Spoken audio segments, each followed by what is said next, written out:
Lagi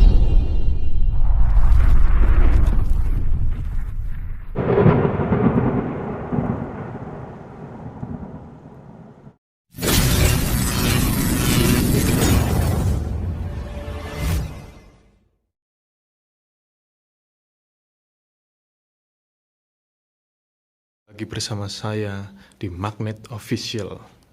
Di hari ini kita akan membahas tips and tricks bagaimana cara budidaya jamur tiram. Oke, yang pertama yang kita bahas, kita langsung saja ya guys. Itu adalah tempat yang lembab.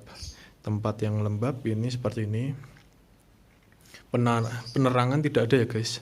Penerangan kalau bisa itu dari lampu saja, bukan dari cahaya matahari. Kalau cahaya matahari itu terlalu menyengat, terlalu panas, sehingga mengakibatkan backlog ini akan menjadi kering. Backlog kering nanti tidak akan tumbuh jamur seperti ini ya guys. Tidak akan tumbuh jamur, ya akan tumbuh jamur seperti ini tapi nanti kering. Hasilnya nanti kering. Kalau ini kan enggak. Kalau ini kan bagus, putih, bersih, tidak kuning.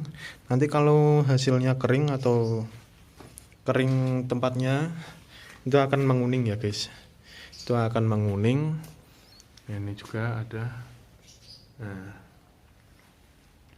bukan hanya tempat yang lembab, tapi juga kita harus mengoptimalkan bagaimana gimana ya, kalau cuacanya kurang lembab kita akan membuat kondisi ruangan itu lembab, seperti disiram air, atau hawanya kalau kurang dingin, kurang lembab ya berarti kita pasang paranet di atap-atap. Ini kan asbes, asbes.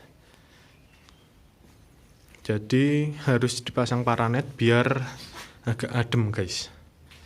Ini nggak usah pasang paranet udah adem guys, karena di sini cuacanya mendukung, di sini kaki gunung, jadi cuacanya mendukung juga, bagus untuk budidaya jamur. Cocok untuk budidaya jamur. Ini contoh jamur yang sebentar lagi akan panen ya guys. Paling besok sore akan panen ini guys. Cepat, masa pertumbuhan jamur itu cepat ya guys. Kita sambil jalan-jalan lihat jamurnya.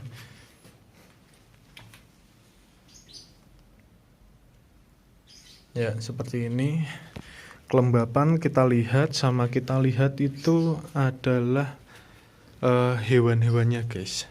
Kalau kita hidup di tengah-tengah hutan atau di tengah-tengah kebun, itu kan banyak kumbang, nanti itu akan menyerang backlog, atau kecoak juga bisa menyerang backlog, menyerang jamur. Nanti jamurnya itu akan dimakan guys, dimakan oleh kumbang, dimakan oleh kecoak. Jadi kita harus bukan hanya paranet, tapi juga insect net juga kita perlu, agar terhindar dari serangga-serangga musuh dari jamur ini guys, jamur tiram ini. Ini saya perlihatkan secara luas. Ini totalnya itu ada 500 backlog ya guys, ada 500 backlog. Terus apa ya guys, cuaca yang mendukung. Cuaca itu harus bukan kering ya guys. Kalau musim kering, musim kemarau itu harus sering disiram untuk menjaga kelembapan. Kalau musim dingin, karena kita budidayanya jamur tiram di kaki gunung, maka kalau musim dingin atau musim penghujan itu biasanya kita siram 1 hari sekali. Biasanya di pagi, kalau enggak sore hari, untuk menjaga kelembapan. Dan ini kalau bisa ditutup dari sinar matahari ya guys. Ini harusnya itu untuk penerangan saja guys ini, tapi ya kurang baik sih, ini kurang optimal. Harus ditutup rapat yang atasnya itu. Kalau ventilasi nggak apa-apa guys. Ventilasi itu kan untuk keluar masuknya udara, agar jamur ini juga bisa hidup, bernafas juga. Ya, seperti ini penampakannya. Ini kalau mau nyiram untuk menjaga kelembapan pakai selang biasa Kalau mau nyiram backlognya kita pakai ini guys, alat untuk siram apa namanya, sawah-sawah itu guys, pestisida di sawah.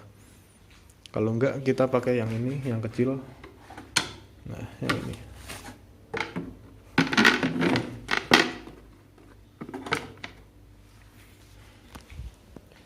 Di sini juga ada guys, di sini baru pembangunan ya. Ini yang tengah ini baru pembangunan. Ini nanti kita akan agendanya itu memiliki 4000 backlog di 3 ruangan ini. Ini baru datang, belum panen, belum dibuka juga. Ini masalah miseliumnya belum full ya guys. Kita lanjutkan bagaimana tips and tricks budidaya jamur tiram agar sukses, agar lancar. Ini kalau bisa gini guys, ini kan tergantung raknya, kita membuat model raknya. Kalau model rak paten kayak gini, kita ini bukan rak ya, ini bekas warung, bekas rak warung, bukan rak jamur. Jadi kita mengoptimalkan bagaimana model itu dipres agar tidak terlalu banyak mengeluarkan modal. Ini kan masih bisa segini, satu tumpuk lagi, tapi ini terlalu bahaya karena yang bawah itu pasti akan panas guys. Panas, nantinya akan kering, jamurnya tidak optimal. Maka dari itu kita buat lebih baik seperti ini, buat sendiri. Kalau ada rak yang sudah jadi, tumpukannya jangan banyak, agar jamurnya itu bisa, yang bawah ini kan kalau banyak tumpukan itu kan pasti panas. Kalau ini enggak, kalau ini kan sudah disiram tadi pagi, jadi ini tidak. Kalau yang ini juga enggak, karena sudah disiram ya guys.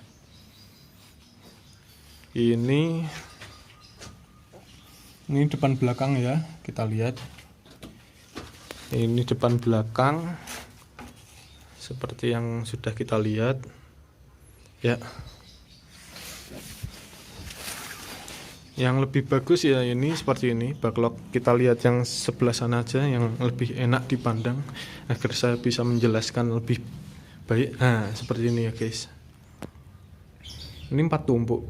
4 tumpuk itu ya, ini alangkah baiknya seperti itu, jangan sampai 5 tumpuk. Nah, jaraknya ini, jarak panennya juga ada. Kita membuat jarak panen yang lebih baik agar panennya itu mudah dan lancar. Jadi untuk memanennya itu mudah, tidak ribet. Seperti itu.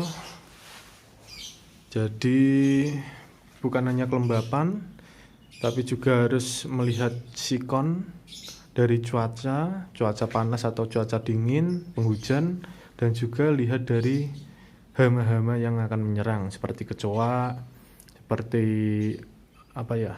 kalau ada tikus ya tikus, mungkin kumbang, mungkin ulat jamur.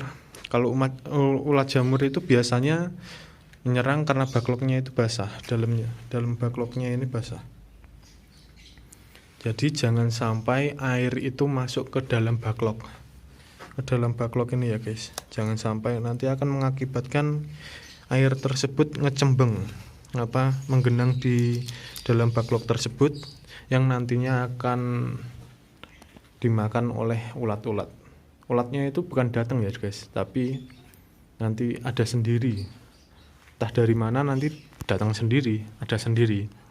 Nah kalau sudah ada ulat-ulatnya seperti itu, nanti pasti akan ada semutnya itu nanti akan makan ulat-ulat yang di dalam backlog.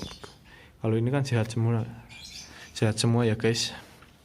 Itu ya guys, intinya itu adalah tata ruangnya. Yang pertama itu harus pintar memilah ini namanya raknya.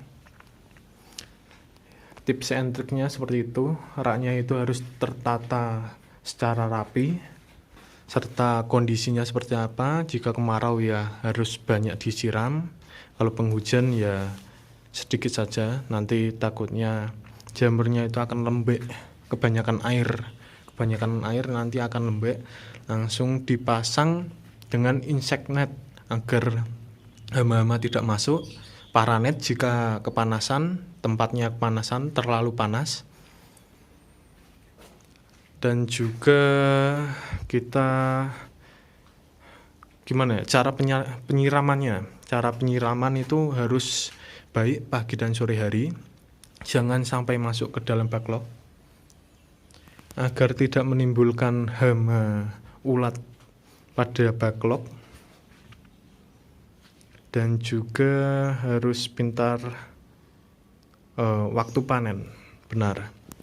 Waktu panen harus tepat. Jangan sampai kekuningan, jangan sampai layu, jangan sampai bosok. Nanti itu akan mengakibatkan penyakit-penyakit yang menular pada backlog-backlog lainnya. Misal ini telat panen 1, nanti akan menyebar ke backlog-backlog atau jamur-jamur yang lain. Kalau yang belum tahu backlog ini ya guys, ini backlog namanya. Ini namanya media jamur, media tumbuh jamur. Ya, seperti itu.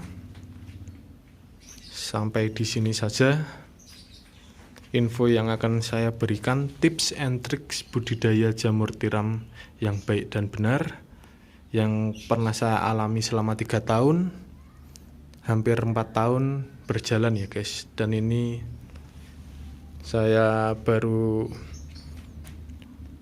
memulai lagi, dan bukan hanya budidaya jamur tapi juga untuk pengetahuan yang bagi pemula bisnis budidaya jamur tiram yang akan mengikuti budidaya jamur tiram ini.